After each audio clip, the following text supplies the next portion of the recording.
Hola, en mi análisis económico de esta semana les quiero contar de una jugadita que hizo el Ministerio de Comercio frente al Congreso de la República en la presentación del informe de balance de los tratados de libre comercio. Eso fue la semana anterior. Y el gobierno presentó un informe diferente al que le había presentado al Congreso hace 2 meses. Y en esta audiencia pública mostró un informe en el que todo cuadra como un relojito. Les voy a explicar lo que dice el mismo ministerio. Presentó unas estimaciones basadas en un modelo gravitacional corregido por el ciclo económico, en donde se aisló el impacto de la pérdida de los términos de intercambio, resultado de la caída de los precios internacionales de los bienes básicos. Es decir, el Ministerio de Comercio cogió los datos oficiales, los desagregó, sacó lo que luce mal, sacó lo que hace quedar mal los tratados de libre comercio y presentó un balance completamente diferente al que tiene el país, en donde si lo miramos rigurosamente, entre el año 2011 y el año 2019, el balance comercial de Colombia con los países con los que tiene tratados de libre comercio muestra un déficit de 41.364 millones de dólares. Esto es pérdida de riqueza para el país, cierre de empresas, pérdida de puestos de trabajo. Explica en una muy buena medida por qué antes de la emergencia sanitaria teníamos una tasa de desempleo y de rebusque tan alta en Colombia. Y además lo que termina pasando es que lo que exportamos, lo que exporta Colombia sigue siendo básicamente lo mismo que exportábamos a comienzos del siglo XX.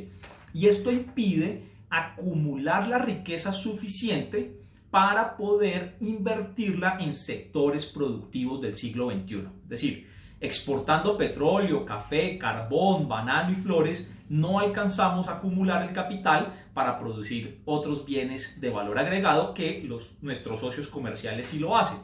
Pero además, los mismos datos del ministerio que no mostraron en la audiencia señalan que entre el año 2005 y el año 2019, Colombia dejó de exportar 37 productos. Es decir, después de 17 acuerdos comerciales, exportamos menos que lo que hacíamos antes de los tratados de libre comercio.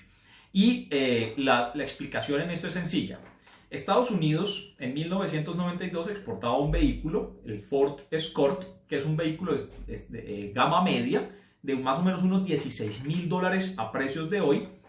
Pero en esas 3 décadas Estados Unidos aprendió a hacer otras cosas de mayor valor agregado. Ahora no solamente hace Ford, sino que hace un vehículo autónomo, el Tesla Modelo S, que ya no vale $16.000, vale $140.000.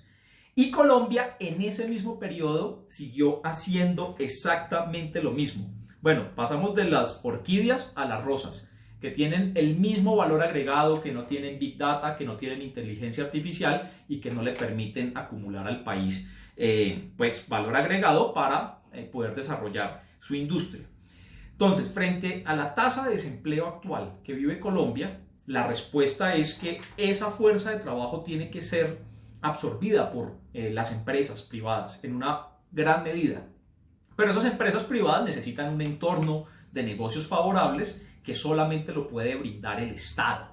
Y si el Estado sigue operando a través de la lógica de estos tratados de libre comercio, como el que quiere negociar con Japón, no va a ser posible que la economía colombiana pueda producir bienes de valor agregado que son los que necesita para que más fuerza de trabajo se pueda involucrar al mercado laboral y sea más productiva generando riqueza.